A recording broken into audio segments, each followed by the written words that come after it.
Eny ary raha lasana bavisany ry fiangonana tonga manarika ty fotoam-pivavahana ity ary ianareo rehetra ihany koa izay manaraka zao fotoam-pivavahana zao amin'ny alalan'ny Facebook any amin'ny tokantrano misy anareo any. Mitsoreto izay mivady amin'ity androandroany ity voalohany misaotra an'Andriamanitra izahay ary ianareo ihany koa teo aminay mba misaotra an'Andriamanitra satria noho ny fahasoavany dia nataony velonay isika ka natratra ny androandroany lay andro lehibe eo amintsika kristianina dia ny andro ahatserovatsika ny natokavan'ilay mpamonjy lay antsoina hoe Jesosy Kristy. Faharoa dia miarabantsika rehetra amin'ny anaran'i Jesosy izay mivady indrindrindrindra ianareo izay tonga somatsara ato amin'ity tranon'Andriamanitra ity arabaina ry ilaina soavina arabaina takizany koa ianareo any tokantrano any na dia amin'ny alalan'ny Facebook ary no anaranareo an'izao fotoam-pivavahana zao dia hoy izay hoe ho aminareo ihany koa ny tanan'Andriamanitra ary izay ataony eto ato amin'ity trano ity androany dia ho ataony aminareo any amin'ny tanàna tokantrano misy anareo any. Ny dera sy ny aja ary ny voninahitra moa dia ho an'Andriamanitra iriry any dia amin'izao fotoana zao avy hatrany dia hivavaka isika ametraka ny fotoana rehetra eto eo an-tanan'Andriamanitra dia raha matovadiko zany no anao izay hivavaka ho antsika izay ka dia kopimasika apetrao amin'ny fontsika ny tanantsika tompoko. Andriamanitra ray misaotranao izahay nentinao amin'ity toerana ity ary nomenao izao fotoana izao hafahanay mivavaka hafahanay miantso ny anaranao tompo eto ianao atsotra ny tananao tahino tsiraray avy zay tonga eto atsapa kasika avy aminao atsapa fanambinana atsapa fitahina ary raha tonga eto izay dia aoka tena tsisy alamaina fa ianao no mitsinjo miaenay ianao no mitahy izao fotoam-bavaka izao ianao no mitondra nyity fotoanandroany ity ianao no tomponay misaotra raiko tsara indrindra amin'ny anaran'i Jesosy Kristy. Haleluya, amen. Iteka mafan'Andriamanitra sika tompoko. Haleluya. Dia mbola verika ihany manao kasibosy tsara daholo zany tsika rehetra eny toerana ao anaty ity fotoam-pivavahana ity fa ny ety fotsiny no miavaka noho zareo tarika fiderana. Anao hira anaky telo mifanesy efatra mifanesy tsika etsika meziny voninahitra an'Andriamanitra dia aoka indray anjara hiaraka amin'ny ety aloana hiderany tomponareo satria tonga ilay mpamonjy mendrika mifaly mendrika miravo eo ny atren'Andriamanitra isika resika mpitiavan-tanana ny mpitarika fidiarana. Alleluia. Andatsika mbola tea-tanana mafy ho an'Andriamanitra ihany. Ataoko mafy ny teakanao famezana voninahitra an'Andriamanitra. Alleluia. Dia ampifaliana indray no mbola namafisanay ny arahaba izay efa nataon'ny mpanompon'Andriamanitra teo. Manolotra ny arahaba ho antsika izay manatrika eto amin'ity toerana ity tompoko ary tolorana ny arahaba koa ianareo izay nantokantrano any manatrika izao fotoana izao. Ho amintsika tsiraray avana ny fahasoavan'Andriamanitra sy ny fahatsarany. Alleluia. Androm-pifaliana ho antsika androany satria teraka ho antsika ilay mpamonjy. Izy ilay namonjy antsika ary mifahaterany no nahatoiza ho antsika sady izany hitondra ny fahasoavana teo amin'ny fiainanao izy. Teraka izy mba ho voninahitry ny fiainanao. Teraka izy mba ho fampihavanana antsika amin'Andriamanitra ary teraka izy ho famonjena ho anao ka hitera sika androany ame voninahitra anazy tena mifalianao satria andro naterahan'ilay mpamonjy androany andro nataontsika hifaliana sy ravoravona ka hitera azy avy hatrany antsika tompoko.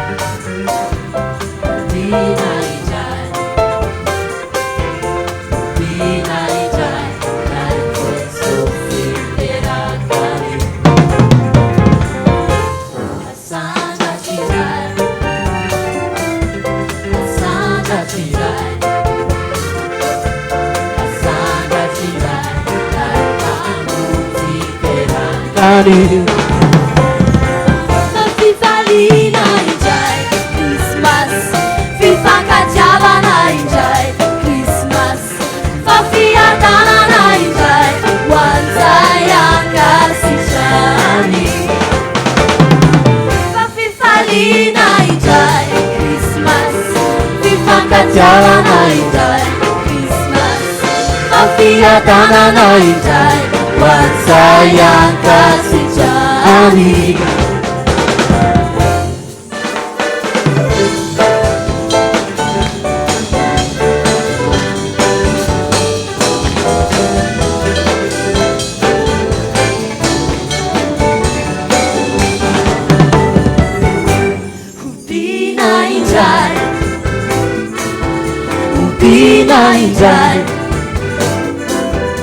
Ubina indray lai Jesosy terakany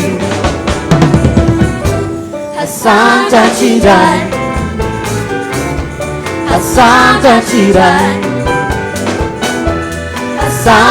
indray lai mpamonjy terakany fifalina indray Christmas fifankatiavana indray Christmas fafiadanana indray hoan'izay ankasitrahany. Fifalina indray Christmas fifankatiavana indray Christmas fafiadanana indray hoan'izay ankasitrahany.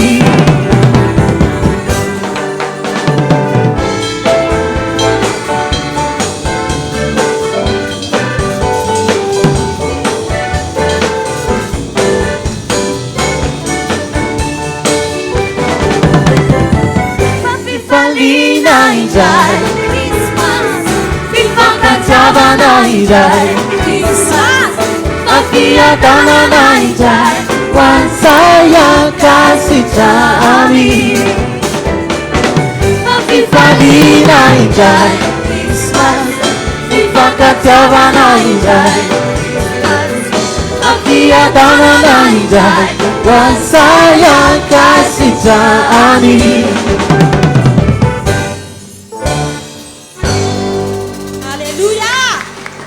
Fifaliana ny androandroany dia te-antany anao hoe omaly zao 24 décembre 2020 dia mbola hiverina ve zay 24 décembre 2020 zay sa tsy hiverina ntsony tsy hiverina ntsony izay dia ny ampisy koa mbola tsy fantatra hoe isy sa tsisy fa ny androany présent androany fotoana omen'Andriamanitra anao dia androany tokony hifalianao androany tokony ravoravoanao anaovanao zay fa tena hoe ankasitrahan'Andriamanitra anao anaova zay tena hoe mahafaly an'Andriamanitra no namezana an Jesosy Kristy izany lahatokana ho famonjena ho antsika satria izany dia tena mifalianao midera ho azy ameo anazy zay tena hoe fifaliana avy any amin'ny fonao any ameo anazy satria tsika rena midera eny tsy ho an'olona tsy ho an'ny mpanompon'Andriamanitra fa ho an'Andriamanitra ka androany ianao raha midera azy amin'ny fonao manome voninahitra anazy noho ny fahaterahany teo amin'ny fiainanao dia hiteraka zavatra be da be amin'ny fiainanao izy hitona zava-tsoa be da be amin'ny fiainanao izy ary anavaka ianao ho lehilahy mahery sy vavy mahery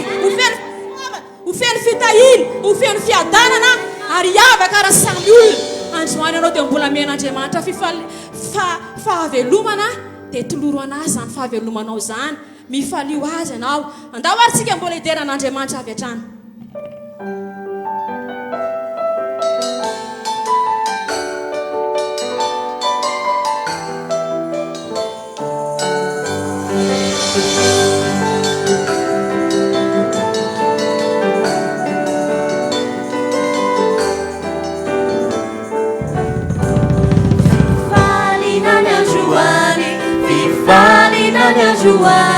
Fifalina Nyanjuani, Christmas Waiswana.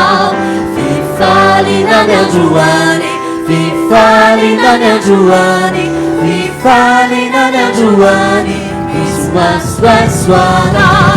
Fifalina Nyanjuani, Fifalina Nyanjuani, Fifalina Nyanjuani, Christmas Waiswana. Fifalina Nyanjuani, Fifalina Nyanjuani, Fifalina Nyanjuani, Christmas Waiswana.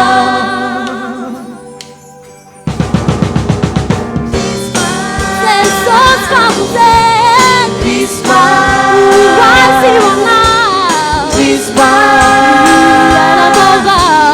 Christmas, Waiswana, Christmas, Jesus comes in, Christmas, Waiswana, Christmas, Christmas, Teragatawan Shanunubi, Istilay Pamuti, Now Famuzena, Istilay Pamtan, Jesus Famuten,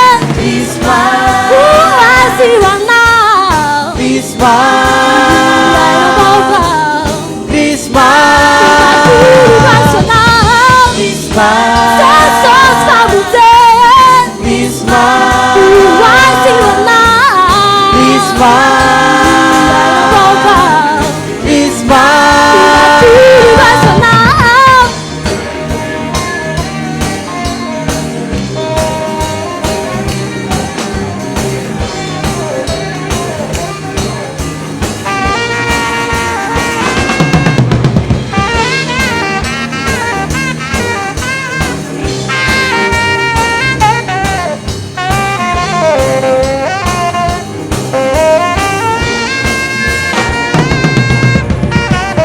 Teragatawan Shanunubi, never existed like Pamuti, Naletidena Ufamutena, never easy like Pamtan, Jesus Famuten, Waiswana,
Aleluia! Teraka ilay mpamonjy asanao atao mafy ny teakanao fa teraka ho antsika Jesosy lay mpamonjy atsika lay mpanavitra atsika alaina tohizao antsika noho izany dia mifalianao andao tsika mbola edena an'Andriamanitra andao ame voninahitra anazy satria teraka ho antsika izy ny fahasoavana toy izao asy ianao andao tsika ame voninahitra anazy teny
nahatongavanao eto fa andaotsika hiara ame voninahitra Andriamanitra.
Pedro Fifani, Fifani, Milancia Fifani, Majaksai Fifani, Karakami Dewanza,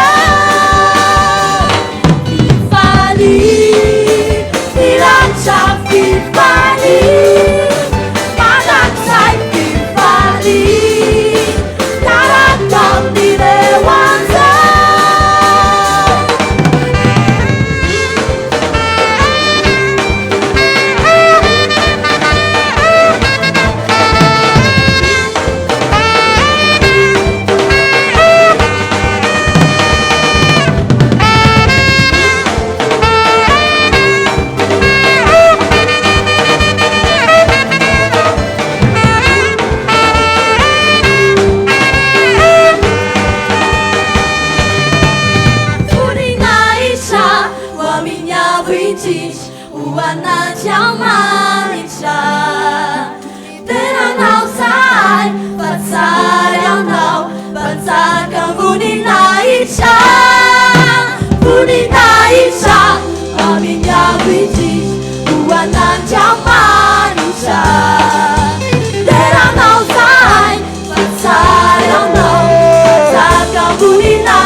Vavaka amin'izao fotoana izao a raha misy angamba fanomezana tsara indrindra raha isika zanak'olombelona dia ny nanomezan'Andriamanitra atsika an' Jesosy Kristy mba ho mpamonjy atsika sady zany e be dia be ny mety omen'olona hoe vola be 500 millions 1 milliard mety hoe trano mety hoe tsy fantatra hoe fa ny fanomezana tsara sy lehibe indrindra dia le nanomezan'Andriamanitra atsika ny Jesosy Kristy zanany mba ho famonjena atsika hitondra atsika ho any amin'ny fiainana mandrakizay andao ary tsika hivavaka hisaotra n'Andriamanitra noho ny amin'izany hivavaka isika amin'izao fotoana izao samy misaotra Andriamanitra raha tena tsy hampanaova tena fitiavana lehibe tokoa izany dia misaora manaova fisaorana be dia be ho an'Andriamanitra amin'izao fotoana izao andao hiaraka hikipy isika hiaraka hivavaka.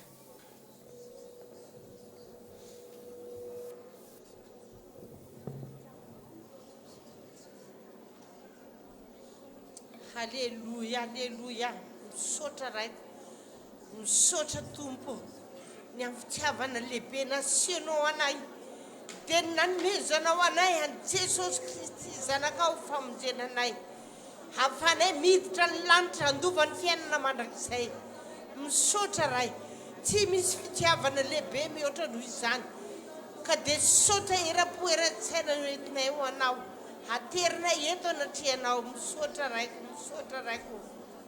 misaotra anao izay misaotra anao izay misaotra anao izay makasitraka anao izay Andriamanitra manandratra voninahitra sy dera ho anao izay noho izany zava-tsoa rehetra nataonao teo amin'ny fiainanay izany noho izany fitahirana nataonao teo amin'ny fiainanay izany misaotra raiko misaotra Tompo misaotra Tompo.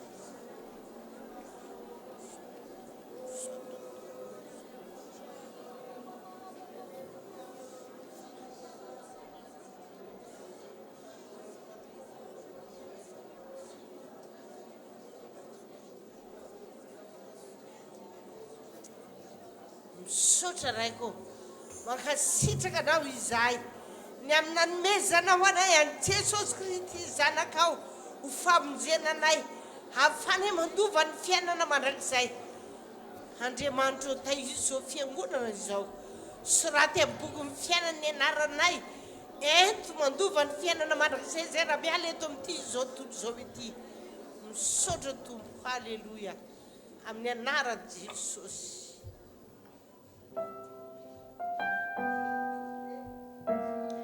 Tsy misaotra anao ny fahasoavana sy ny fahatsarana teo amin'ny fiainanao.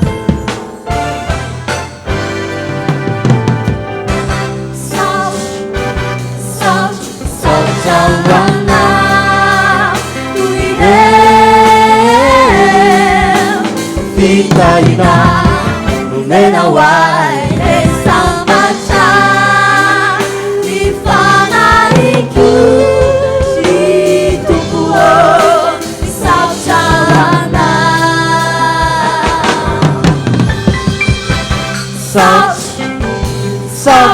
Sauchawana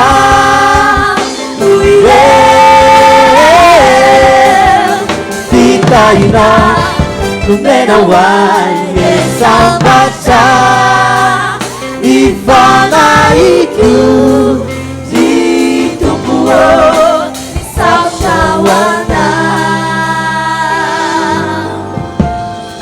Misaotranao tompo fa mampahery ianao anaty azao tsy nandao ianao eo anilaky anao mieno vavaka ianao ny sakaiza ny tena mamiko dia ianao misaotranao Sauchawana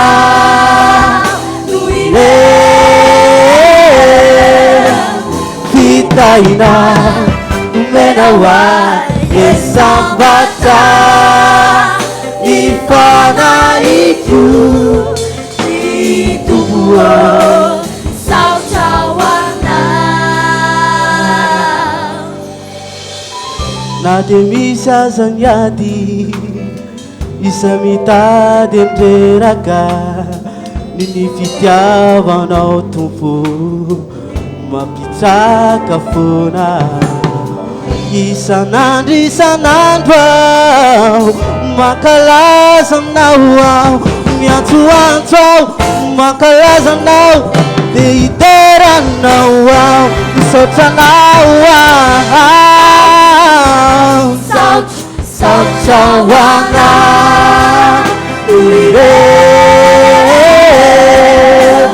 Vitaina numena wai Esambata Nifanariku Situkuo Sauchawana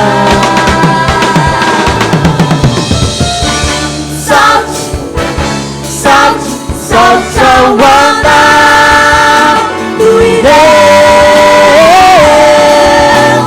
Vitaina numena wai Esambata Nifanariku Situkuo Sauchawana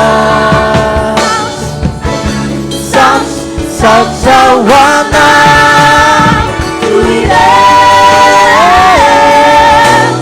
Vitaina numena wai Esambata Nifanariku Situkuo Sauchawana Situkuo Sauchawana. Alléluia. Donc tu peux être dans la main fond Jesosy. Alléluia. Samy mahazo ny toerantsika isika tompo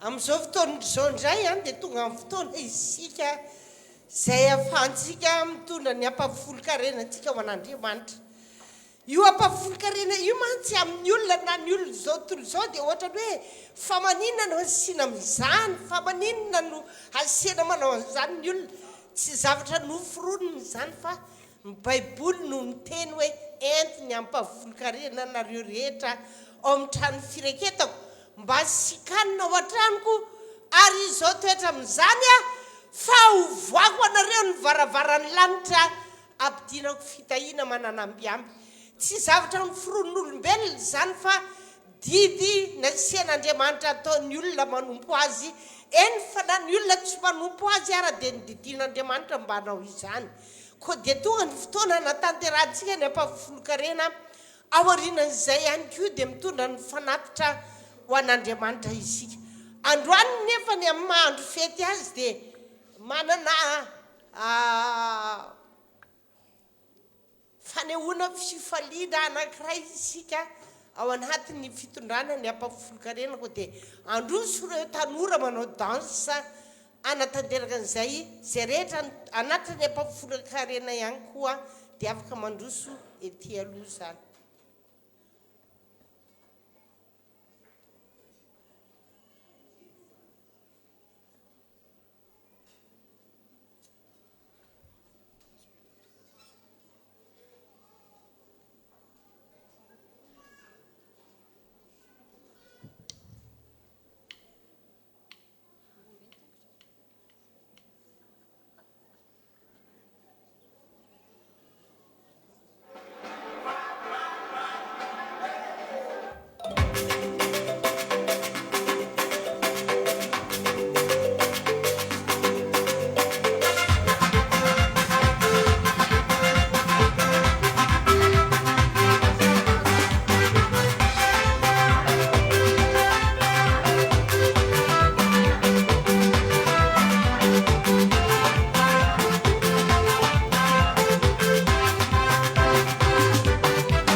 Now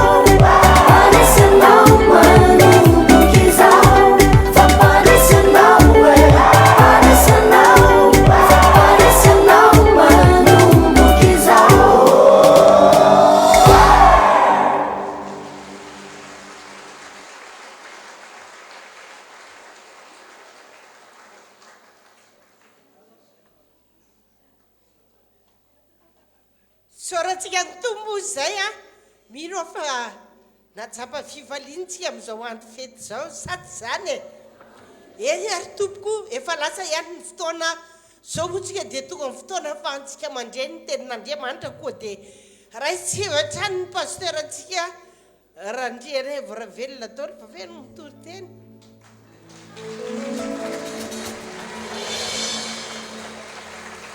raha isika mpifaliana mpitiafatanana tsy mijanona ika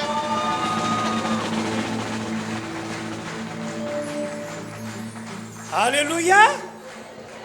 Dia omena an'Andriamanitra irery ihany ny fiderana ny voninahitra mandrakizay misaotra azy isika amin'ity androandroany ity afaka manao fotoam-pivavahana afaka manaraka fotoam-pivavahana tahaka zany koa ianareo any atokantrano any ny teniko amintsika rehetra dia izao manarika antsika eto ny Andriamanitra ivavahantsika Jesosy Kristy no anarana ary ny fisiny eto matoka zao fotoam-pivavahana izao voata matoka anareo zay marary ho sitrana amen na matoka anareo kivikivy lasa velona fanentenana indray ary le fanentenana hitondra vokatra tsara amin'ity farantaona ity alleluia satria miaraka amintsika eto ny Andriamanitsika dia andao isika hiteka faran'izay mafy be mihitsy Jesosy tianay mombanay mandrakizay sady zany ve alleluia ny voninahitra dia ho an'Andriamanitra irery ihany amaky baiboly avy hatrany isika arak'izay voalaza ato amin'ny Isaia 5 dia ny 15 sy ny 19 no vakina amin'ny anaran'i Jesosy arao tsara ny voasoratra fa zaza no teraka ho antsika zazalahy no omeny antsika ary ny fanapahana dia eo antsorona ary ny anarany atao hoe mahagaga mpanolotsaina Andriamanitra mahery rainy mandrakizay andreny fiadanana ny ansoan'ny fanapahana sy ny fiadanana dia tsy anapahataperana eo amin'ny seza fiandrianan'i Davida sy ny fanjakana mba ampiorenana sy ampitoerana azy amin'ny rariny sy nitsiny hatramin'izao ka ho mandrakizay ny fahasari-piaron'i Jehova tompony maro no atateraka izany Luka 2 dia vakina manomboka amin'ny 19 ka hatramin'ny 17 ary nisy mpiandrondro tamin'izany tany zany ny toetra tany an-tsaha ny tandrona ny ondrony tamin'ny alina ary nisy anjelin'ny tompo nitsangana teo anilana ary ny voninahitry ny tompo na nielatrelatra manodidina azy ka raiky tahotra indrindra izy ary ny anjely taminy asa matahotra fa indro milaza teny sy mafaly aminareo aho dia fifaliana lehibe izay ho an'ny olona rehetra fa mpamonjy no teraka ho anareo anio ao an-tanànan'i Davida dia Kristy tompo ary zao no famantarana ho anareo ianareo ahita zazakely voadidina lambajaza sady mandro amponanambilona ary nisy anjely marobe avy any an-danitra ny seo tampoka niaraka taminy lay anjely teo ka nidera an'Andriamanitra nanao hoe voninahitra ny avondrindra ho an'Andriamanitra ary fiadanany ho ety ambony tany amin'ny olona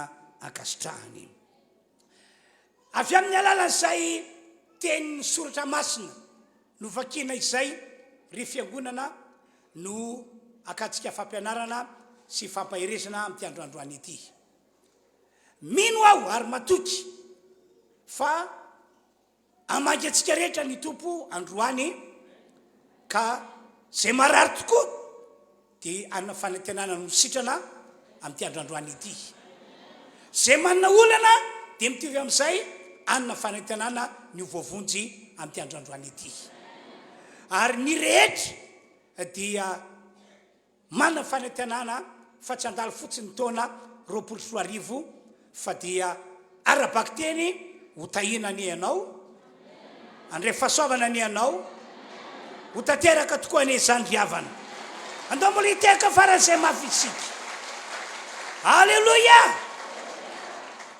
mankalaza ny fahateran'ny mpamonjy na ny fatokavany mpamonjy teto ambony ty tany ity moa zany a isika kristianina am'ty androandroany ity tsy iza io mpamonjy zay teraka io zay tonga teto ambony tany io ka hoe ankalazaina androany fa Jesosy Kristy no anarana misaotra azy sika am'izao fotoana zao fa tsy hoe nijanona ho zazakely foana izy fa raha mivolazan'ny baiboly efa nandalo mitondra ny tenany teo ambony azy fijaliana ho famonjena fanantsika izy maty izy dia nalevina ary natsakany tamin'ny maty tamin'ny andro fahatelo nampiakarina ho any an-danitra manao fifonana ho antsika ary amin'ity androandroany zay fotoana dehibe etsika mankalaza ny natokavany ity dia miaraka amintsika eto izy eto avontsika izy asio teka faran'izay mafy be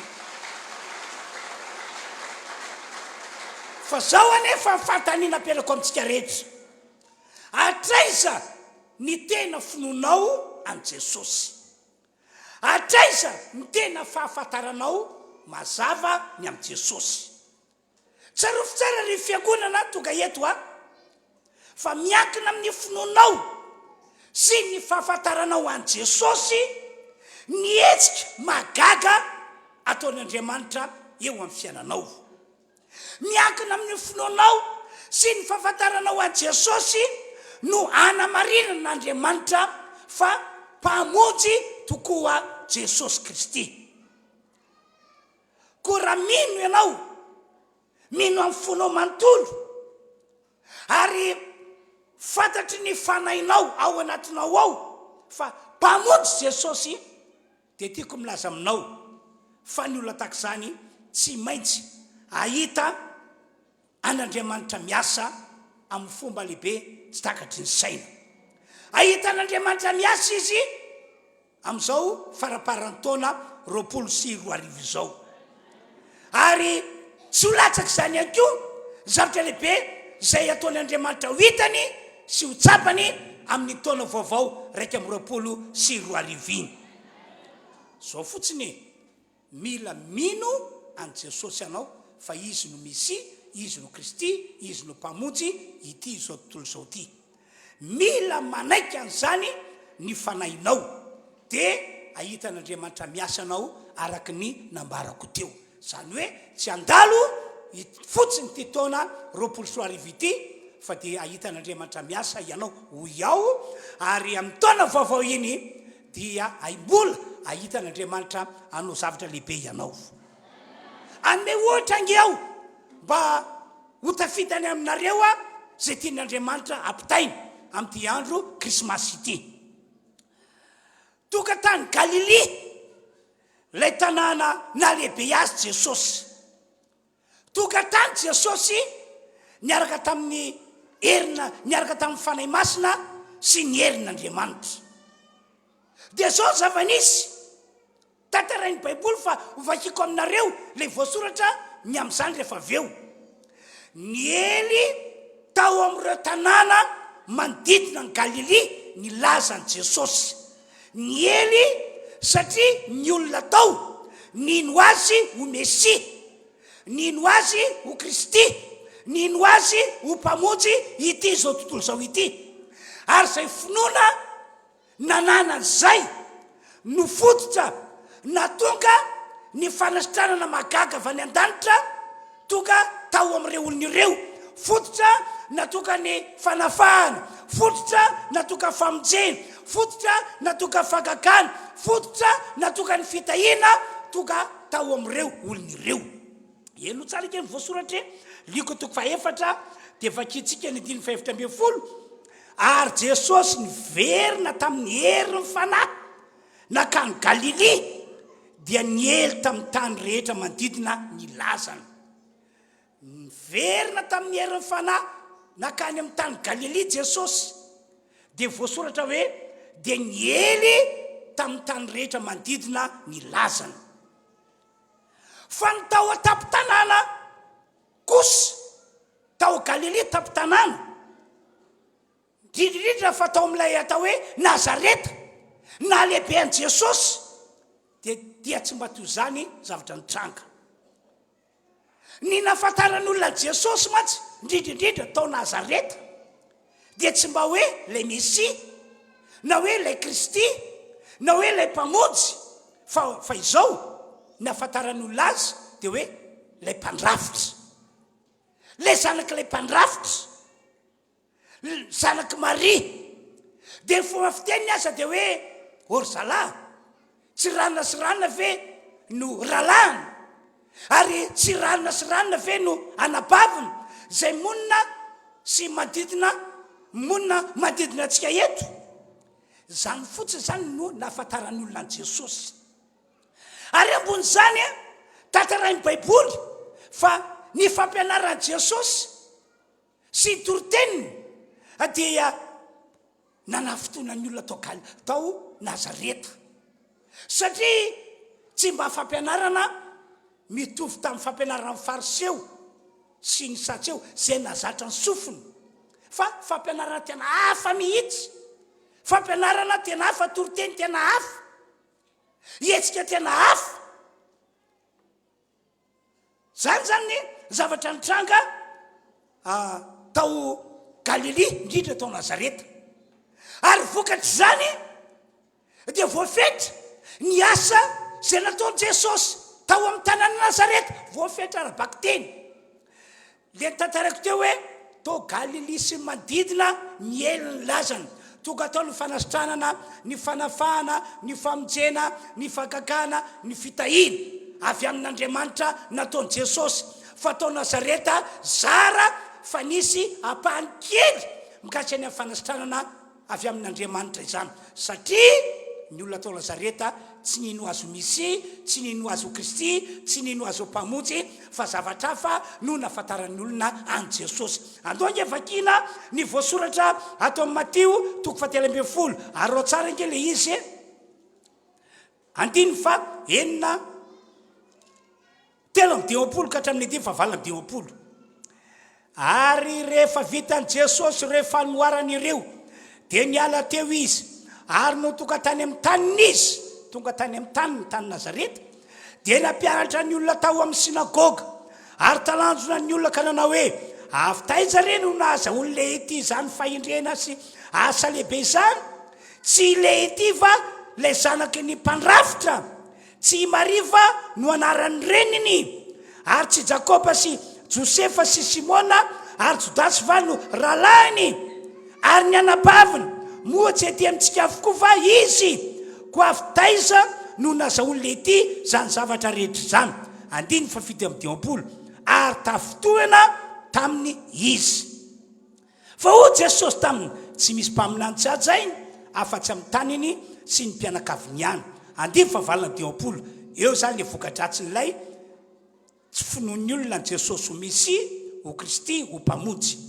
Ary tsy nanao asa lehibe maro teo izy noho ny tsy finoany ireo. Ry havana malala refeko natoka eto, aveliko indray le fantaniana nataoko tery aloha. Hatraiza ny finoanao an Jesosy, ary hatraiza ny tena fahafantaranao an Jesosy, hatraiza, satria miankina amin'izany ny hetsika ho ataon'Andriamanitra ho anao amin'izao faraparan-taona izao, ary amin'ny taona vaovao 2024 zay ho raisitsika tsy ho ela iny. Tamin'ny andron'ireo apôstôly indray, tamin'ny andron'ireo apôstôly indray mbola nitoy ny finoan'ny olona an Jesosy ho Mesia, ho Kristy ary ho mpamonjy.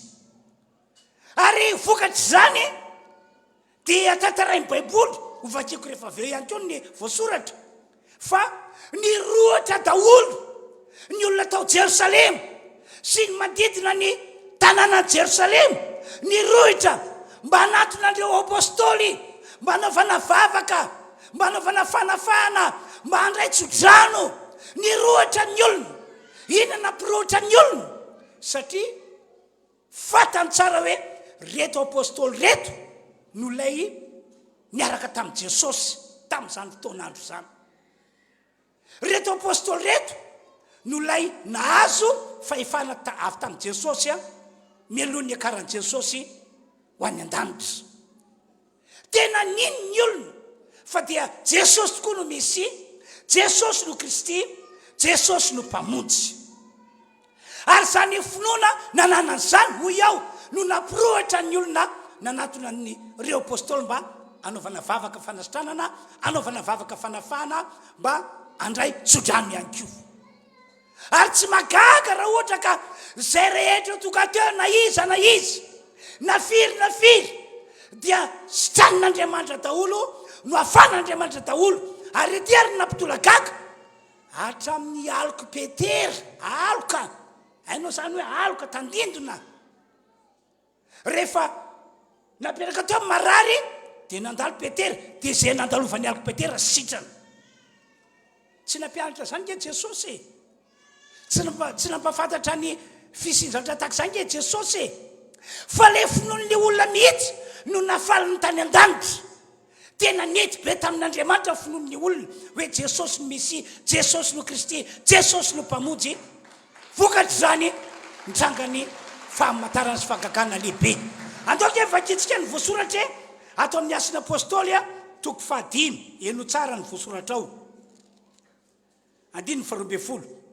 Ary ny tanan'ny apôstôly no nanaovana famantarana sy fahagagana maro teo amin'ny vahoaka, ary izy rehetra nyraisaina teo amin'ny fialofan'i Solomona, ary tsy nisy tamin'ny olona sisa rehetra sany ray taminy, nefa nakalaza azy ny vahoaka.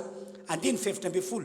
Ary voamaika nisy olona maro koa nalana vavy zay nin'ny tompo nanampoisana, ka dia nety ny teny an-dalambe azy ny marary, ka napetra teny ambony farafara sy fandrina mba izy ho azo ny tandidy amin'ny Petera hay raha mandalo izy.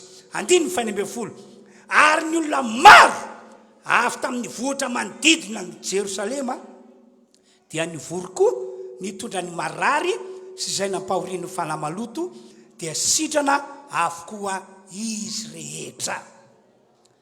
Mazava be mihitsy ny voasoratra riavana, tena mazava be, tena mazava arabaky teny. Fa ny finoan'ny olona ny Jesosy ho Mesia, ho Kristy, ho mpamonjy no napietsika an'Andriamanitra tany an-danitra, nanao fanasitranana magaga, fanafana magaga, nanao zavatra lehibe tsy takatra saina teo amin'ny olona izany. Ho fanomesantsika voninahitra an'Andriamanitra, andao hiteka mafy isika. Jesosy, tia anay, momba anay, mandrakizay, sa tsy zany ve? Alleluia! Riavanao, ry fiangonanao, amarana ny taona 24 isika afaka andro vitsivitsy.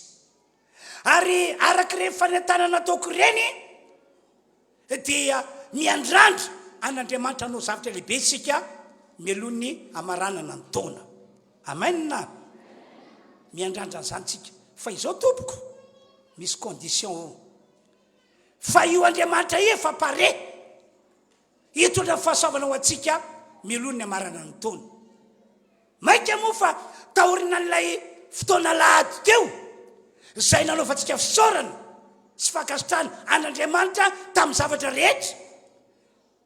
Ary indrindra zany fisaorana zany narahantsika fanatim-pisaorana, nanao defi aza sasany tamintsika tondra fanatim-pisaorana. Tahorina an'izay anao zavatra lehibe tokoa Andriamanitra.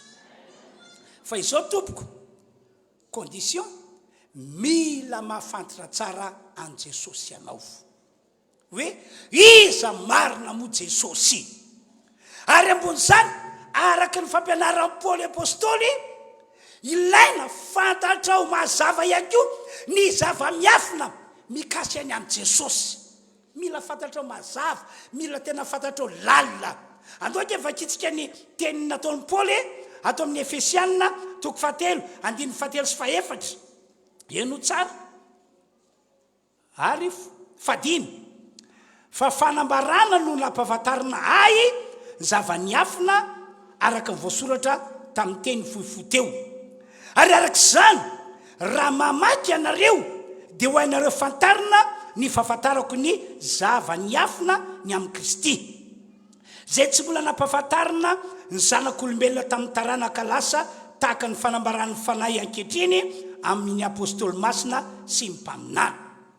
Paoly apôstôly tena nandray fahasoavana manokana izy io tamin'ny alala fanambarana no nafantarany zava-miafina mikasika ny amin'ny Jesosy Kristy. Dia zao ny teniny, raha mamaky anareo mamaky ny epistily nisoratako dia ho fantatrareo ihany koa zay fantatro mikasika ny zava-miafina ny amin'ny Jesosy Kristy. Ny tinambara zany dia hoe ho antsika olon'Andriamanitra toka eto dia tsy tokony olona fotsiny hoe kristianina aho, mpivavaka aho, olon'Andriamanitra aho, mpiankina atao fiangonana refi aho, fa isika mila mahafantatra tsara ny amin'ny Jesosy ary indrindrindrindra mila mahafantatra ny zava-miafina mikasika ny amin'ny Jesosy. Fa miankina amin'izany rehetra izy zany araka tiako tery aloha hoe nietsika lehibe zay ho ataon'Andriamanitra ho antsika indrindrindrindra mialohan'ny amarana ny taona ary ambony zany amin'ny taona ho avy zay doiavintsika tsy ho ela iny. Amen. Amen. No zany dia mampahiranareo aho hoe vakio ny Baiboly indrindra fa ny epistily vakio fa anampy anao zany ahafantaranao mazava ny amin'ny Jesosy sy ny zava-miafina mikasika ny momba azy. Faharoa, ataovy ihany koa mivavaka, mivavay ianao mankatà fanampiana ny fanahy masina, efa kristianina, efa olon'Andriamanitra, fa ampio fanahy masina mba ho fantatro mazava ny amin'ny Jesosy Kristy, mba ho fantatro mazava ny zava-miafina mikasika ny amin'ny Jesosy Kristy. Fa raha ohatra ka tena arak'izany tokoa ny fiainanao hoe fantatrao ny amin'ny Jesosy, fantatrao ny zava-miafina ny amin'ny Jesosy, mbola milaza vaovao mafaly aminareo aho, tsy andalo fotsiny ty taona ity ary ny taona ho avy iny ho afakely ny fiainanao. Entre parenthèse, maheno amin'izao fotoana zao hoe ho zava-doza hony amin'ny taona ho avy iny araka ny tenin'ny olona. Misy olona maminany hoe zava-doza hony taona ho avy iny dia mieritreritra dia hoy aho hoe mety hitrangana zany, mety iseho zavatra tahaka zany. Fa izao raha ohatra ka iseho tokoa ary ny zany zavatra zany tiako milaza amintsika fa ho avan'Andriamanitra ny olon'Andriamanitra, ho avan'Andriamanitra ny olon'Andriamanitra, satria efa nampitondra faminaniana ny tompon'Andriamanitra tsy to ato amin'ny boky Malaki zao ny teniny dia ho hitanareo ny tsy fitoviany marina sy ny tsy marina, ho hitanareo ny tsy fitoviany manompo sy ny tsy manompo. Zany hoe ho avy ny andro ary fahafantarako azy zao vaninandro zao mihitsy nisehony le izy ka tsy misy tokony atahorantsika rehefa tena fantatsika mazava ny amin'ny Jesosy, rehefa tena fantatsika mazava sady lalina zava-miafina ny amin'ny Jesosy.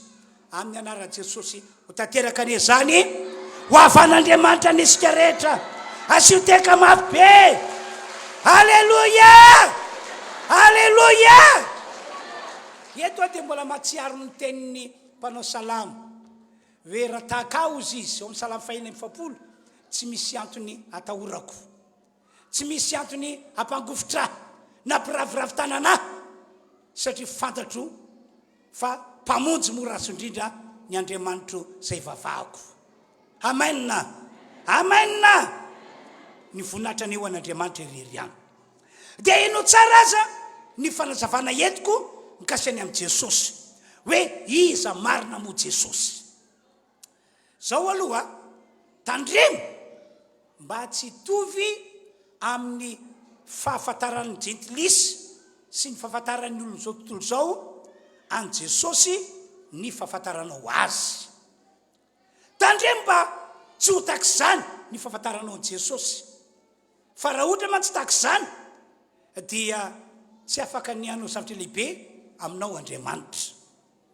Ny any gentilisy na hoe ny an'ireo olona zao tontolo zao dia fahalalana ara-tsaina, fahalalana ara-tsaina fotsiny no hamantarany an Jesosy. fa tsy finoana velona ao anaty, tsy fandresena velona ao anaty ao am-po, tsy zany ny azy. Hitanareo zao ny olona tao Nazareta dia nahafantatra an' Jesosy, tena fantany fa saingy zavatra hafa no namatarany azy.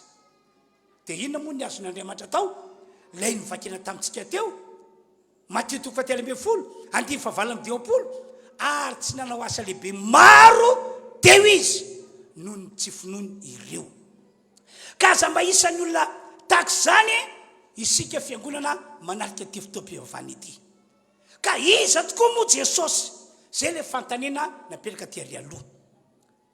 Izy tompoko no lay Andriamanitra tany an-danitra. Izy no lay Andriamanitra tany an-danitra. Izy no naharina an'izao rehetra zao, ary natao nisy zao rehetra zao mba ho azy. Izy no naharina antsika zanak'olombelona. Ianao zao toka eto zany zao, tamin'ny anao vao nateraka ny ray aman-dreninao dia teo izy, niaraka tamin'ny reninao teo izy. Ary raha vao mipotsaka, vao nilatsaka ianao dia nanao bravo izy hoe tonga lay nandrasako. Faly izy fa tonga somatsara ianao. Amen.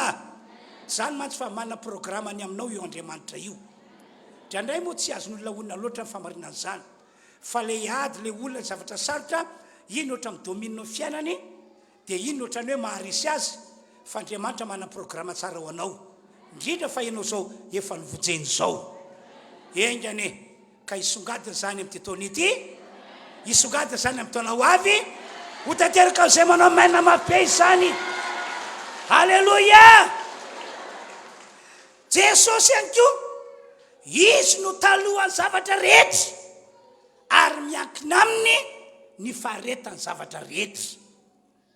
Izy no talohan'ny zavatra rehetra ary miankina aminy ny faharetany zavatra rehetra. Zay no mandriamanitra an' Jesosy Kristy.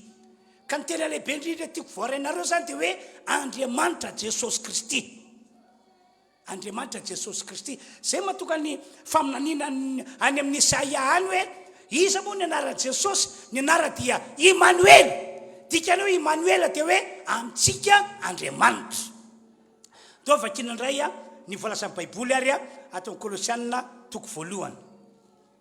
Kolosianina 1:, dia ny andininy fa 9:20 arao tsara. Fa tao amin'ny Jesosy no naharina ny zavatra rehetra any an-danitra sy ety an-tany, dia ny hita sy ny tsy hita, na fiandrianana, na fanjakana, na fanapahana, na fahefana. Izy no naharina ny zavatra rehetra sady ho azy izany. Ary izy no talohan'ny zavatra rehetra sady ao aminy no aretany zavatra rehetra. Korintiana voalohany indray 5 dia ny ray zay niaviany zavatra rehetra ary ho azy isika sady ray ihany koa ny tompo dia Jesosy Kristy, zay naharina ny zavatra rehetra sady naharina antsika ihany koa. Andriamanitra zany Jesosy. Zay ny tena tiako ambara amintsika. Fa no fahasoavany anefa dia nanakina tena io Andriamanitra io, ary ity ny tena nagaga, na naiky tonga olombelona izy, na naiky ny tafo sy raha tahaka antsika olombelona izy, ary ambony zany na naiky nanolotra ny ainy ho faty teo ambony hazofijaliana ihany koa izy. Dia rehefa tonga olombelona ny tafo sy raha izy, dia tsy totra titra ho Andriamanitra intsony. Any amin'ny boky Filipiana moa dia voasoratra hoe ny foanany ny mahandriamanitra azy. Tsy totra titra hoe Andriamanitra izy. Zay no antony natonga amin'ny Baiboly tantara hoe nanomboka teo titra ny eta dia hoe zanak'Andriamanitra, na hoe Jesosy. Dikany hoe Jesosy dia Jehova no mpamonjy. Dia io Jesosy sy ny azo fijaliana io ihany koa no fotiny fiainan'ny olona lasa vita fihavanana amin'Andriamanitra. Jesosy matsy tamin'izy nanotra ny ainy ho faty ambony azy fijaliana dia nalatsaka ny rano. Dia iny rano nalatsaka iny no nentin'Andriamanitra nampiavana ny olona tamin'Andriamanitra. Tsy zany matsy fa tamin'ny fotoana izay nahalavo any Adamaseva le olombelona no arian'Andriamanitra voalohany dia rava ny fihavanany olona amin'Andriamanitra. Tafasaraka tamin'Andriamanitra zanak'olombelona. Dia noho ny fahasoavan'Andriamanitra manokana ho ia dia le voatantara teo no momba azy. Dia nombona teo amin'ny hazo fijaliana izy, nalatsaka ny raha teo amin'ny hazo fijaliana. Ino nentin'Andriamanitra nampiavana antsika tamin'Andriamanitra. Amen. Amen. Kolosianina toko voalohany 2:20 dia mbola zao indray ny voasoratra. Fasitriky ny ray ho ao aminy no itoerany fahafenona rehetra, sady izy no ampiavaniny zavatra rehetra aminy. Ka dia ny rany teo amin'ny hazo fijaliana no nanao fampihavanana. Eny, izy ho zao no fampihavanana izany na ny ety ambony tany na ny any an-danitra. Tsy janona treo ihany koa anefa fa Jesosy Kristy sy ny hazo fijaliana iny ndray dia anisan'ny entin'iny dia hoe fandresena mihezinezina manoloana ny olana, manoloana ny ady, manoloana zavatra sarotra. Zao ny voasoratra atao Kolosiana toko 4:10. Ary nesorony Jesosy tsy hoe ho amin'ny tenany devoly ny fanapahana sy ny fahefana, ary noho ny hazo fijaliana, averiko indray, ary noho ny hazo fijaliana dia nasehony Jesosy miariary ny fitondrany ireo izay mino azy toy ny fanao izay avy nandresy. Halleluja, halleluja. Apahany mikasiny amin'ny Jesosy Kristy izay nambarako aminareo izay.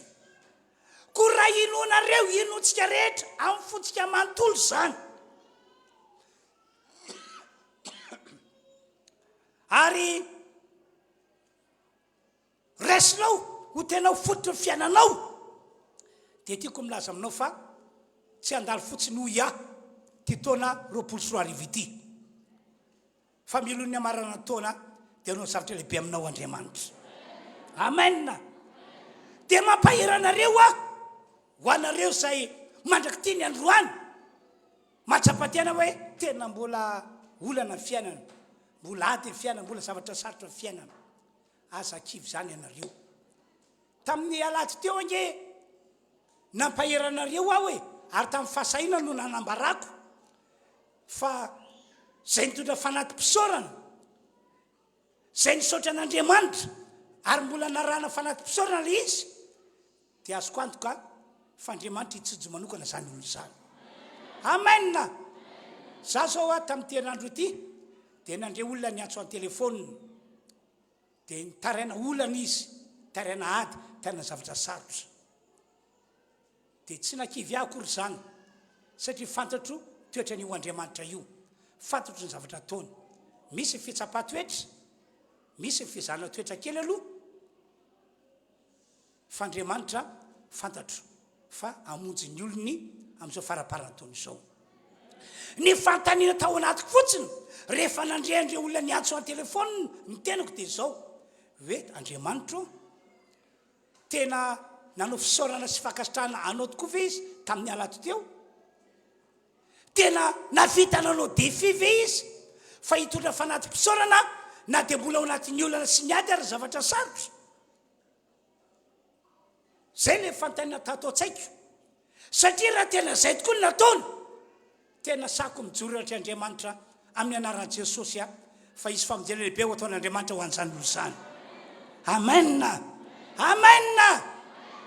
Zay nge mampitonga mampahery anareo hoe raisy foana ny tenin'Andriamanitra izay mbary, raisy foana ny hafatra izay lazainy, ary ekeo amin'ny finoana ny famarinany sy ny fahatanterahany fa Andriamanitra hiasa amin'ny olona izay mino. Ho fisaorantsika an'Andriamanitra dia andao hiteka faran'izay mafy isika. Asoteka faran'izay mafy. Jesosy, Jesosy, tia anay, momba anay, mandrak'zay sady zany ve. Alleloia. Mba dinio tokoa nge ary resaratsaina zao fanazavana etiko manaraka izao. Fany mba tokatsika ho voavonjy ho afaka amin'ny olana, ho afaka amin'ny ady, ho afaka amin'ny zavatra sarotra, dia naneritena fa natolo ny amonjy atsika rehetra izy. Nofoanan'Andriamanitra ny mandriamanitra azy fa naneritena toka olombelona izy. Dia zay matoka ho dinio sy sary atsaina zo afatra zao. Dia ho Paoly, tsy omena antsika miaraka amin'izay mamaim-poana koa va ny zavatra rehetra. Zay voasoratra amin'io écran io. Ry hafanao, marina zany teny zany. Miainy azy fono antsika. Izy ary nanaiky ho fatombony azy fijaliana ho famonjena fanantsika manana fiaina mandrakizay mba toka atsika voavonjy ho afaka amin'ny olana sy ny ady ary zavatra sarotra. Dia ahoana ho Paoly, tsy omehin'Andriamanitra atsika mamaim-poana koa fa zavatra rehetra. Tena possible ny andraisantsika fahasoavana be mihitsy amin'ity taona ity. Fa saingy miankina aminao zany, miankina amin'ny finoanao zany, miankina amin'ny fahafantarana fanahinao an Jesosy Kristy zany rehetra zany. Efa nanao dikana lehibe tompoko ho famonjena fanantsika ny tompo Andriamanitra tsy to. Efa nanao dikana lehibe ho fanavotana antsika izy. Ny anjarantsika sisy no andrasan'Andriamanitra. Atraiza finoanao an Jesosy, atraiza fahafantaranao an Jesosy. Joroko vavolombelona aminareo a. Fa ny finoko an Jesosy ny fahafantarako azy ange mahatonga masamy teny eto masonareo e. Mahatonga masamy teny fa tsy andalo fotsika ty taona 2024 ity e. Mahatonga masamy teny fa na dia lazain'ny olona fa misy zava-doza ary ny taona 2024 dia ho avan'Andriamanitra sika fiangonana e. Ny finoko an Jesosy sy ny fahafantarako zava-miafina ny aminy mahatonga masamy teny zany rehetrarehetra zany. Mahatonga masamy teny hoe hitsodrano anareo aho amin'ny taona vaovao iny. Satria fantatro momba an Jesosy, fantatro zava-miafina mikasika ny amin'ny Jesosy. Fantatro any. Ary zay fahafantarako zay tena tiako ho tafitany aminareo fiangonana ka mba ho arak'izany akeo ny fiainanareo. Alleluia. Dia zay akeo no moato mahatonga ndraindray moa mitena zany a eto hoe ny lohana ny vagon rehetra dia manaraka ny lohana lamasinina. Dia raisiko amin'ny finoana hoe zahay mivady mpanompon'Andriamanitra miandraikitra anareo zany no karazana lohana lamasinina. Raha tahin'Andriamanitra zay a, raha omban'Andriamanitra zay a, raha mahita fandreseny zay a, mahita fomiasa zay a amin'izao fahavelomana izao, dia hoy aho hoe inona masaka nandreto fiangonana zay toy ny vagon manaraka ny vatoriana amin'ny anaran'i Jesosy tsy hitanitana ihany koa amin'ny anaran'i Jesosy. Ho tanteraka aminareo ane zany, ho tanteraka zay manao amena mafy be. Asio teka ho rakoraka tompoko. Jesosy, Jesosy tia anay, momba anay, mandrakizay sady zany ve. Alleluia, alleluia. Rehefa tena miorinao amin'ny Jesosy ho finoanao, rehefa tena fantatrao ny zava-miafiny amin'ny Jesosy a, dia zany rehetra hitra zany no fahasoavana raisinao. Mialohan'ny ny amaranako teny'Andriamanitra dia vavaka tsika, dia joro vavolombelona fa tsy androko ny hijorona ty vavolombelona ity. Misy tanorana matsika anankiray zao, zay raika amin'ny ropidera ety anoloana ety. Dia ndeha niantsena teny izy ireo vavy sambidera niantsena. Ka rehefa niantsena latsaka ny volana dia tsy hita. Rehefa ndeha vijavatra izy efa nitetsena maromaro, tetsena maromaro izy, dia teo vao hoe nakaiza ny volako, latsaka very. Tena mafy sy enjana zany a, hoe mivola kely tena tananao very. Fa izao io ranabavy io a, tato ivelany tato misy zavatra nitanterany tamiko, karazana olana, karazana ady, karazana zavatra sarotra, dia nivavaka ho azy nametra tana taminy a. dia nampahery azy ary hitako hoe nahery izy tombo finoana ary tena voaporofo mihitsy hoe nahery izy tombo finoana dia kanefa ataorana izay very ny fananana dia tena mpandehanana izy dia hoe ndeotsika verina any amin'ilay toerana vidianantsika zavatra fa sao dia mbola hitantsika any le vola dia olona raha vaviny anankiray mpidera miaraka aminy zany ve ho hitantsony olona be dia be io dia mbola ho hitantsony ve zany volanao zany fa za makany aza mandava fotoana andeotsika hiverinany dia nivery izy dia nanatiny mpivarotra anankiray anisan'ny vidianana zavatra io mpivarotra io dia zao noteny tamin'ilay mpivarotra azafady ozy izy hitanao ny volako latsaka teto dia tsy haiko izy nanjo le mpivarotra fa nagofotra be le olona tonga dia nagofotra tsy zany nakavolanao tsy zany nakavolanao fa itsy lehilahy itsy nakavolanao dia lasa naton'ny lehilahy izy dia zao ny teniny nalainao volako dia teo lehilahy keo nagofotra za tsy naka sady andeha izy losa ve netany zay midiny eo tsy andeha izy teragofotra be mihitsy ianao nakavolako dia olona raha matoa anankiray asa mandainga fa meo azy ny volany dia ty are dia nomeny le volany very riavanao tsy hitanao tena mirakla be ve zany riavana tantarako aminareo zany mba hananareo finoana ny Jesosy ary lainareo mahafatitra ny zava-miafina any amin'ny Jesosy mba tsy handalo fotsiny ty taona roapolo sy roa arivo ity fa hita ny voninahitr'Andriamanitra anareo ahita daholo zay rehetra mino ahita daholo zay rehetra mahafantatra zava-miafina any amin'ny Jesosy andao hiteka fara zay mahavitsika tompoko Jesosy dia anay momba anay mandrakizay sa tsy zany ve halleloia hivavakantsika amin'izao fotoana izao ianareo any atokantrano any ihany koa dia tomboko mba hivavaka hiaraka aminay ato amin'ity tranon'Andriamanitra ity ka ny vavaka ataontsika dia ny fisaorana mitafotafo tahaka izay fa nataontsika tamin'ny alato teo fisaorana mitafotafo fa dia nanaiky tonga olombelona Andriamanitra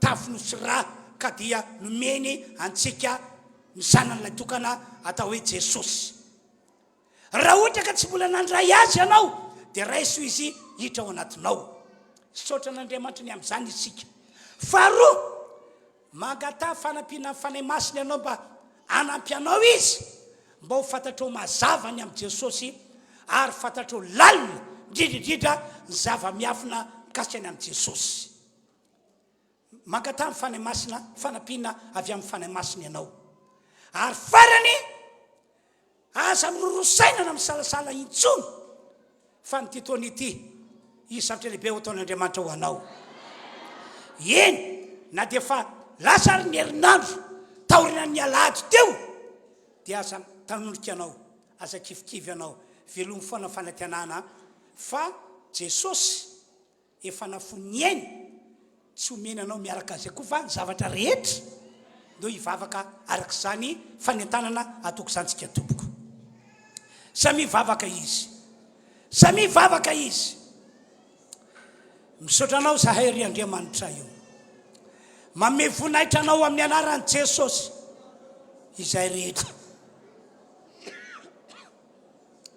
misaotra ny amin'ny fanekenao Andriamanitra nanetry teny tafilovy raha tonga olombelona ary nanaiky niditra tety ambony tany ary tonga aty aminay ankitriny ianao taorina ny naloranao ny ainao teo ambony azo fijaliana mino an'izany izahay ary manaiky ny zava-miafina entin'izany eo amin'ny fiainanay izahay misaotra anao ihany koa ry Andriamanitra misaotra anao amin'ny anaran'i Jesosy izahay fa ankehitriny dia efa nomaninao anay ny fandresena miezinezina noho ny amin'ny Jesosy sy ny azo fijaliana ka andresy izay malona ny olana sy ny ady ary ny zavatsarotra ahita mivoninahitra ao zahay amin'ity taona roapolo sy roa arivo ity ary amin'ny anaran'i Jesosy tsy ho latsaka izany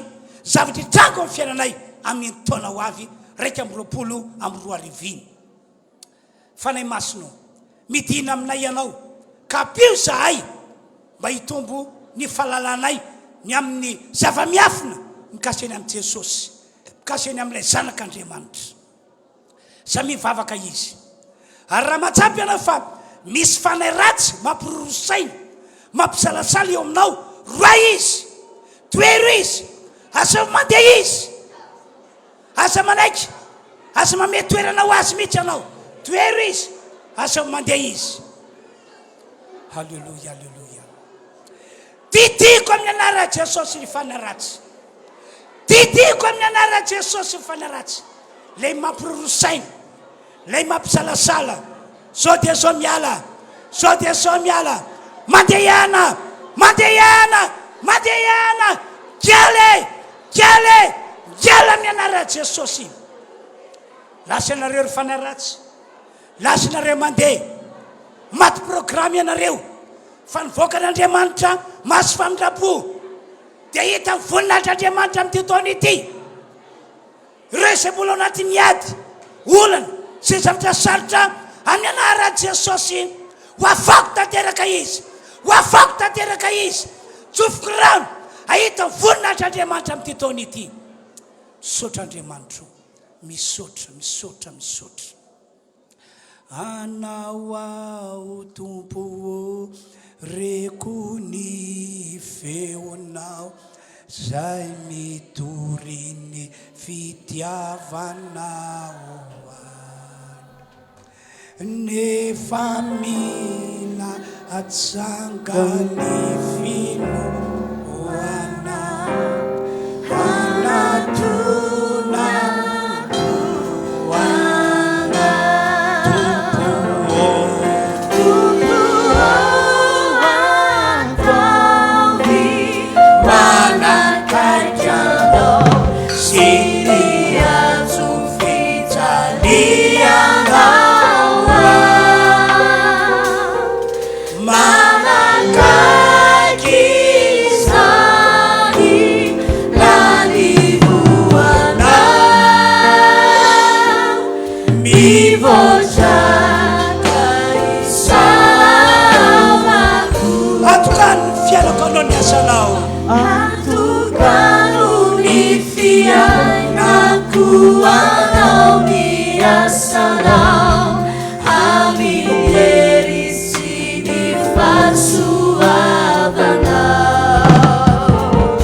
trano ihany ko raha sitrakareo tia kipian'ny masonareo ivavako anareo ao Andriamanitra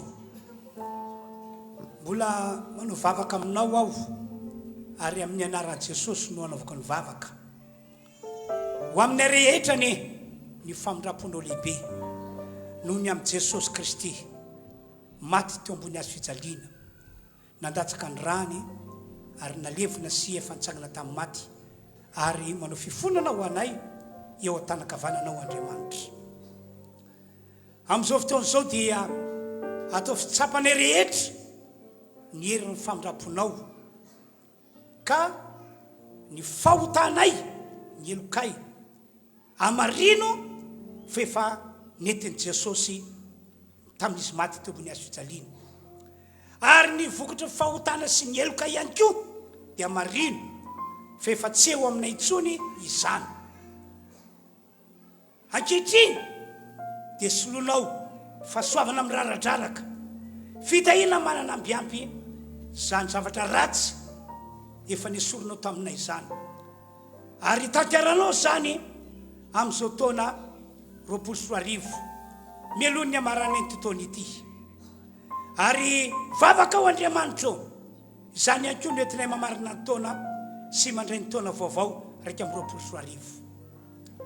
Efa nilobava teo fa tony vagon manaraka lona lamasiny reto fiangonandreto ka zay soa efa nataonao tamiko dia ankatako aminao Andriamanitra amin'ny anaran'i Jesosy ho ataonao amin'reto fiangonandreto ihany koa.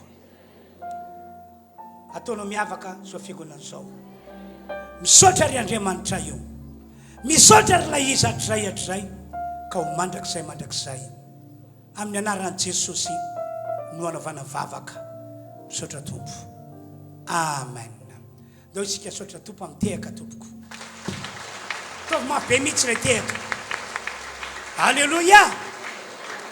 Dia ndao anao hira anao filazana aloha isika dia orina n'ity filazana ity dia anao hira anankiray dia roso afandarana manaraka.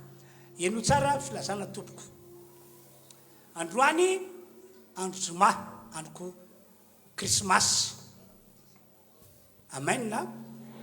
Dia rampitso no fotoan-dehibentsika ho an'ny tanora izy io. Manomboka amin'ny ray ora sasany ny fotoana rampitso izay anasaina ny tanora rehetra. Ary rampitso ary dia mbola pibileo ny maraina ny fanentanana tanora ho avy eto zany amin'ny ray ora sasany ny fotoana io. Fa vonona mpanompon'Andriamanitra hitondra ny afatra, ny tenako ihany koa fa vonona hitondra zay torohevitra sy torolalana amin'ny matanora ny tanora. Dia rapitso ihany koa isa vidona vavolombelona ho ataon'ny tanora, zavatra lehibe nataon'Andriamanitra teo amin'ny fiainana. Alléluia, alléluia. Zay zany rapitso vaintsisy manomboka amin'ny ray ora sasany. Dia ny alahady indray afaka pitso. Io zany no alahady farany zay iarahantsika manompon'Andriamanitra ato amin'ity trano ity. Io zany no alahady farany. Dia tsara tsika ho tonga daholo amin'ny alahady io. Aza raha tena mihitsy ny fotoana io.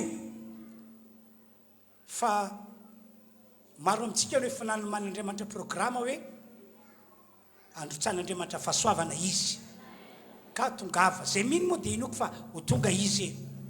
Amen na. Amen na.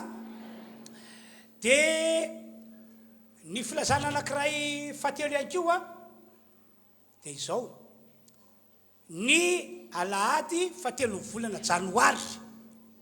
Tena fotoan-dehibe io natokanay hitsofany rano anareo. Tena fa maika be mihitsy natokavany fotoana io hitsodrano anareo satria fantatro fa ame ny afatra sy ny tsodrano saza anareo ny tompo. Koa dia manentana hoe aza raha tena ihany koa fotoana io tonga avy anareo. Aza sina programa hafa isosoka.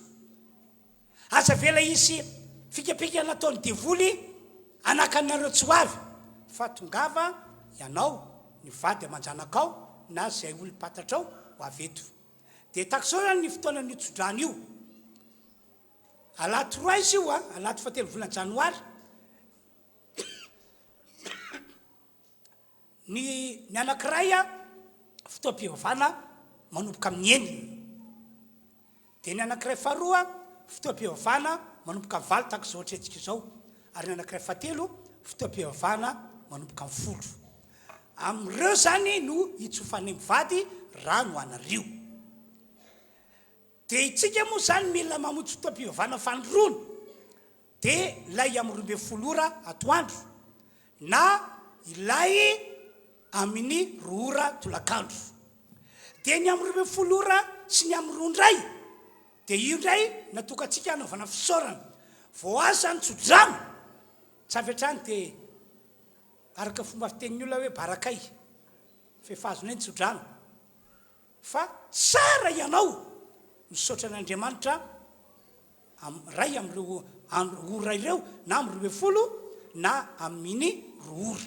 isotra n'Andriamanitra be mihitsy isika ny am'tsotrano izay azo matoka antsika misaotra araka fampianaran'i Jesosy satria mintsika fa efa nandray zay zany a no filazana lehibe apetrako amintsika fiangonana fa ny androany ray moa zany a mafisina fa amin'ny 12 no fidirana manaraka fidirana fandrony ho antsika fiangonana dia amin'ny 2 no fidirana hafandray zay fidirantsika fandrony fa le amin'ny 2 no misy fety ataon'ny ankizy kely mpianatra sekoly alahady dia fety ihany koa ataon'ireo tanora ataon'izay efa niomana ho amin'izany dia tonga avy ianareo tsy hoe mahefadanja akory ny amin'ny 12 fa manana ny zavatra ho ambara amintsika Andriamanitra amin'io manana fitondrana fa le amin'ny 2 zany a dia izay nambarako izay indray a no hitondran'Andriamanitra antsika ka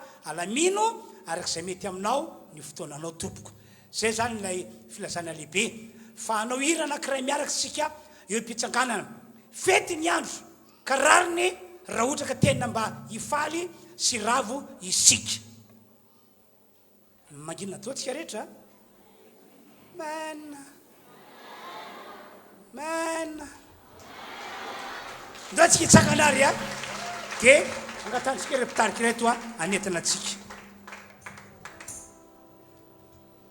Alleluia tena hifaly sika sy ravo eo anatrehan'Andriamanitra satria fety androany a araky ny tenin'ny mpanompon'Andriamanitra teo andaotsika hideran'Andriamanitra avy hatrany ary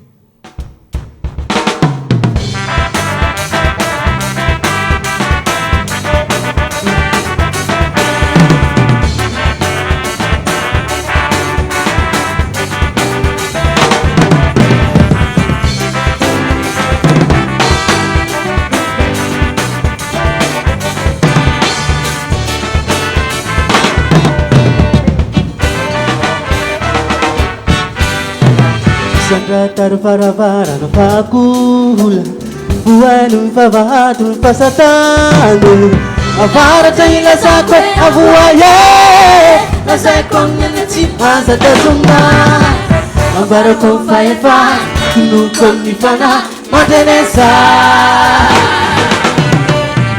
efana ila sakwe avuaye na sekonya tsunana satazuma le panza tupu faifa tupu fata kandize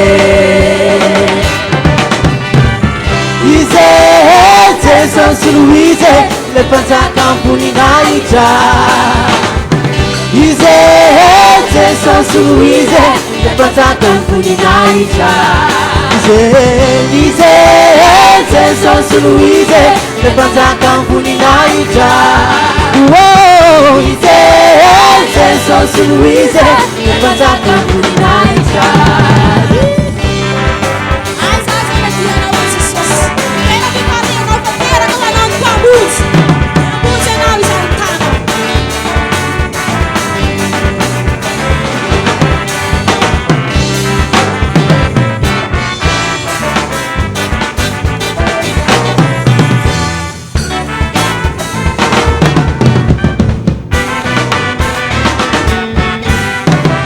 Sabrata varavara na fakula buenu pasatani pasatani anabachantani simpuni nawe nasunin nan mas na novanyase andesika yakata na tendubui chamasina na jamata fiderane fiderana tara lafdan mechikase le panza tupu faifa tupu fata kanize ize teso suluize le panza kampuni naija oh ize teso suluize le panza kampuni naija ize teso suluize le panza kampuni naija ize teso suluize le panza kampuni naija Yenu ni filazako azy, yenu ni filazako azy an-tanantany, da tonga taty tany, da joro vavolombelo famarinana nitsaliny amin'ny fitsaliny.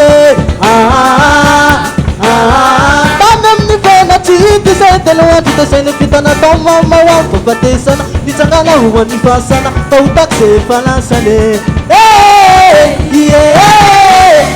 Patrahoany an-tany tre kavanan'Andriamany tre vita amin'ny famonjena azony fandresena azony makisay izay ary vavaka hoa izay. Aya! Hupa!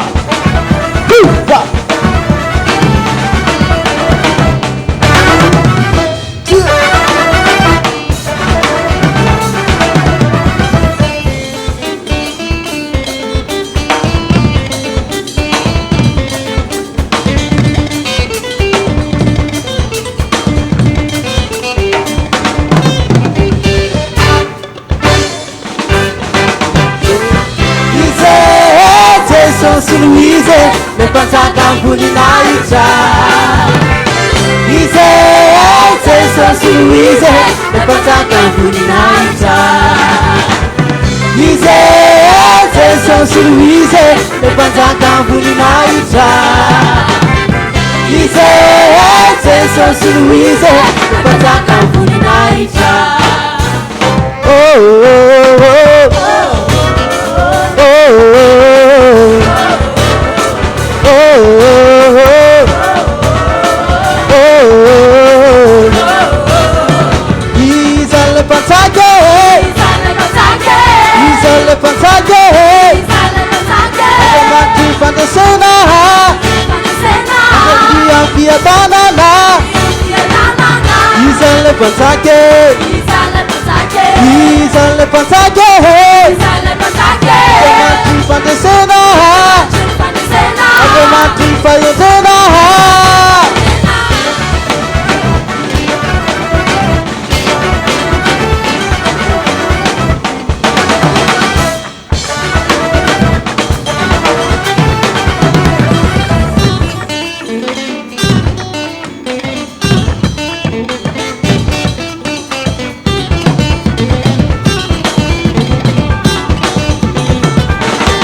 Luise, me panzaka amboninaitra. Ize, Jesosy Luise, me panzaka amboninaitra. Ize, Jesosy Luise, me panzaka amboninaitra. Ize, Jesosy Luise, me panzaka amboninaitra. Haleluya! Ndao tsika te tanana mafy, raha orakoroko fambesatsika voninahitra an'Andriamanitra.